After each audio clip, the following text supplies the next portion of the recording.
Coming up, a cozy, festive crime story set in Scotland. A literary writer takes on a science fiction trope. Plus, our distraction of the week.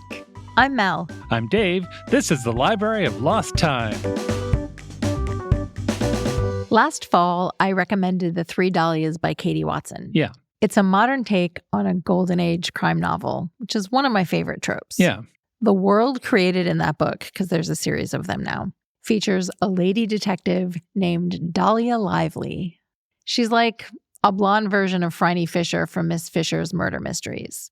And the author who created her, in the world of the book, is a fictionalized version of Agatha Christie. So it's a book within a book. Kind of. The world of the book is, there was this author, she created this character, and now there are three actresses who play her, and they are the Three Dahlias. Okay. In that first book, the three actresses are at a fan convention at the author's former estate, and they get caught up in a murder mystery. There are secrets and betrayals and plenty of moxie to go around. Very fun, light, fast, frivolous, frothy read. This year, the author Katie Watson has gifted us with a new adventure starring the Three Dahlias. It's called A Lively Midwinter Murder. And this time, the action takes place at a remote Scottish castle with a posh wedding on Christmas Eve. So you get your Agatha Christie, your Christmas, and your Scotland. Yes, there's lots of tartan plaid, I'm assuming. It has to be red and green. The castle where the wedding is supposed to take place sits between two locks, and the only way to reach it is via a stone bridge. I am delighted to report that a light dusting of snowflakes turns into a snowstorm that cuts the wedding party off from civilization. To add one more trope that you really like. And then there's a murder. Sure. The thing I loved about the first Dahlia's book is that it's a cozy mystery with a very strong sense of place and nice little kick in the feelings. There's some heart to it. I can't wait to see how Katie Watson takes all of that and applies it to a Scottish Christmas. One of the reviews of the book said that the murder kind of takes a backseat to the setting and the atmosphere. That is a selling point for me. I want to feel like someone took a fire hose of Christmas decorations to decorate this Scottish castle. Yeah. Christmas at the castle vibes. Oh my gosh, I can't believe you just name dropped the worst/best Christmas movie ever. Side note, the actual title is A Castle for Christmas, but you were close. Yeah. And it stars Brooke Shields and Carrie Elways, who played the prince in Princess Bride. It's in Scotland, and she wears an amazing tartan ball gown. There is red and green and gold and lights and candy canes everywhere. For the number of times I've heard about this movie, you'd think I'd get the title right, because I feel like it comes up, I don't know, half a dozen times every holiday season since it came out. I also feel like it's really important to say this is not a good movie, but I love it. Yeah. And maybe if you're going to read this book, you need to approach it with that same vibe. She's a pretty good writer. Yeah, but we're here for a good time. Exactly. Yeah. This book is called A Lively Midwinter Murder by Katie Watson. And I'm going to be a little cheater and sneak in another one. If you wanted to pair it with another murder mystery written in the Golden Age style, I recommend The Dead of Winter by Nicola Upson. That one is set in a manor house on the tidal island of St. Michael's Mount in Cornwall, England. It's 1938. The cloud of war is looming. There's a murder. The amateur sleuth on the case is a fictional version of the real-life Golden Age crime writer Josephine Tay. So there's a lot of metafiction happening here. Yeah, both of these books have fictionalized versions of famous authors. The suspects in this one are just so yummy. There's a dubious housekeeper, a questionably pious clergyman and his wife, a Nazi sympathizer. Oh. Boo. Yeah. A couple that bickers constantly, and a guest who is mysteriously absent but influences the action. Despite the murdery bits, this story is a celebration of love and is ultimately infused with the spirit of Christmas. That one is The Dead of Winter by Nicola Upson. My book is The Way by Cary Groner. Cary Groner has the background of someone who would be writing literary fiction. He's got a master's in the field. He's an award-winning short story writer. His first book was about a cardiologist and his daughter moving to Kathmandu. And Gruner has also studied Buddhism with lamas in Tibet for a decade and a half. So he's that kind of person. A thinker. Yeah. And all of that makes it sound like I'm about to tell you about maybe a family saga set in modern Asia. Sure. And that is not what this book is. The Way is a story of a ragtag team on a journey across post-apocalyptic America. The setup sounds like Groner watched The Last of Us and thought, you know what you could do there? It starts with Will Collins. He's the last surviving resident of a Buddhist retreat center in Colorado. He's got a raven and a cat. Oh, I like that. Yeah. He says he's worked out enough of raven language so that they can talk to each other. Groner writes, once you get used to Raven, it's actually quite musical, as if you've interspersed a variety of resonant vowels with castanets for consonants. That's so awesome. Yeah. Also, by the way, being able to talk to a raven is like my life dream. Yeah. Will is definitely suffering from some kind of trauma, but also maybe he can talk to these animals. We are not sure. And in the first chapter, Will, his cat, and his raven are going through the ruins of Santa Fe. He's in the shell of an old Ford F-150. It's pulled by 2 mules. Unless you read the flap copy, we don't know where they're going or why. Boo, flap copywriters. The worst. Yeah. Spoilers and flap copy. Why are we doing this? Yeah. We do know Will and his animals are being chased by armed men. And then our heroes run into a wild tiger. What? Yeah. Yeah. The book has some humor and good dialogue and a lighter touch than most post-apocalyptic stories. This is definitely not Cormac McCarthy. This is more in the direction of Becky Chambers. Ultimately, I think it's about keeping one's mind together in tough times, which is speaking to me a lot right now. You may enjoy it too. It just came out this week. It's The Way by Carrie Groner. Our distraction of we.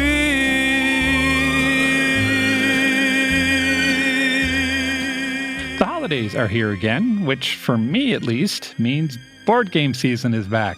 Hooray! Hooray! I really like getting together with people and enjoying a round or two of a good game. It's an excuse to spend some time together. They give you something to talk about, and they're fun. I want to tell you about 3 board games that came out in the last year or so. These are all simple and easy to get to the table, and they should be available just about everywhere. The first one is for 2 players only. It's called Sky Team. In Sky Team, you and a partner are trying to land a plane. Yikes. I know. That just makes me anxious because I can't land a plane. You are doing this with the magic of dice. Each player rolls 4 dice, which are kept secret from the other. And then you play them one at a time onto a board. And the board has indicators for speed and altitude and horizon level and so on. So, for instance, I might roll a 4 and I put that on the horizon level. And then you put a 5 on the horizon level. And now the plane is tilting slightly to your side. Mm-hmm. And we have to get the aircraft back to level by the time we land, or bad things happen. And many bad things can happen. You could go too fast. Maybe your flaps aren't down. Maybe you can't set the brakes. Maybe you can't get all the other planes out of your way. This is a surprisingly tense little game. And it also comes with a bunch of variations. So once you get good at landing the basic plane, you can up the challenge and run it again. It plays quickly enough that you'll probably want to play it a few times in a row. It's Sky Team. It's for 2 players. The recommended age is 10 plus. It's about $30. And maybe don't play that on the plane as you're going to visit your relatives for the holidays. I was reading about this game and somebody recommended not playing it with people you don't know. If you're looking for something a little more cozy, there's a game called Harmonies. Harmonies is about putting together a little map and then populating it with creatures. Oh, that sounds fun. Yeah. And you do that by drafting some tiles from a pile of tiles in the middle of the table there. Each turn you pick 3. So let's say you grab one that represents a field, and another is a river, and the third is a forest, and then you put those on your map wherever you want. And after a few rounds, you might have a lovely long river or a forest full of tall trees. But That's only the first half of Harmonies.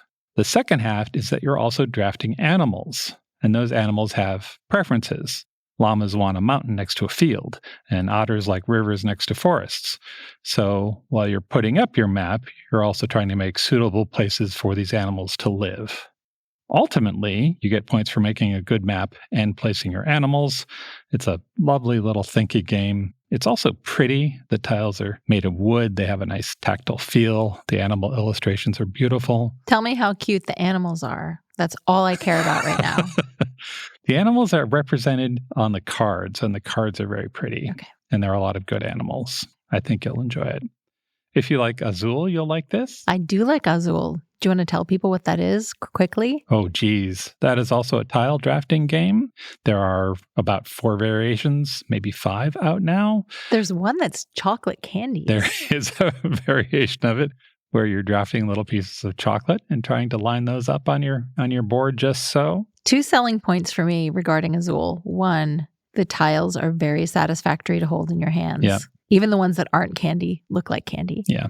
And 2, they have pretty good settings. One of them is building a cathedral. One of them is doing a mosaic set in Portugal, I think. Yep. So they have a sense of a little bit of like travel and whimsy built into them. I really like that. Yeah. And like this game, they're not super competitive. You're not, unless you're playing it a certain way, you're not really getting in somebody's face about the decisions that they're making. Unlike something like, say, Monopoly, it doesn't feel like you could end up in a fight and tipping the board off the table. Exactly that. Yeah. It's cozier. Yeah. Harmonies plays 2 to 3 players, maybe 4, ages 8 and up, and it's about $35. And then finally, let's say you get a decent sized group together, some beers have been served, and you're looking for what the British call a pub game. That is when you break out Flip 7. Flip 7 is a card game, so it's portable. Stick it in your pocket. It's played with what's called a pyramid deck. There's 1-1, 2-2, 3-3s, and so on, all the way up to 12-12s. Everybody gets dealt a card, and from there you go around the table, and each player can either take a card or pass. And you're trying to get as many points as possible, but if you get the same number twice, you're busted. So if you have a 12 up and you get dealt another 12, you're out of the round. Oh, geez. Yeah. I love press your luck games like this. Exactly. And at the end of the round, you total up the points, and the first player to 200 points wins. There are some other wrinkles. Some of the cards save you from your next bust, for instance, or double the point total of this hand for you. But basically, it's, as you say, a press your luck game with a heavy nod toward blackjack. One of the nice things about this game is that you can teach it while you're playing it. Just start dealing cards. Mm-hmm. Flip 7 will probably have your friends swearing in no time. It plays 4 to 6 or more if you buy another deck. Players should be at least 8. It's about $14. And that's it. Those are 3 board games that came out in the last year or so that could brighten your holidays. They are Sky Team, Harmonies, and Flip 7. We have videos in our show notes for how these games play and what they look like. And if you're lucky enough to live near an independent board game store, consider shopping there. They can help you with whatever your entertainment needs might be, and it's always nice to help out the local people. Visit strongsenseofplace.com/library for more on the books we talked about today and all the details on the games Dave recommended. Thanks for joining us in the Library of Lost Time. Remember to visit your local library and your independent bookstore to lose some time yourself. Stay curious. We'll talk to you soon.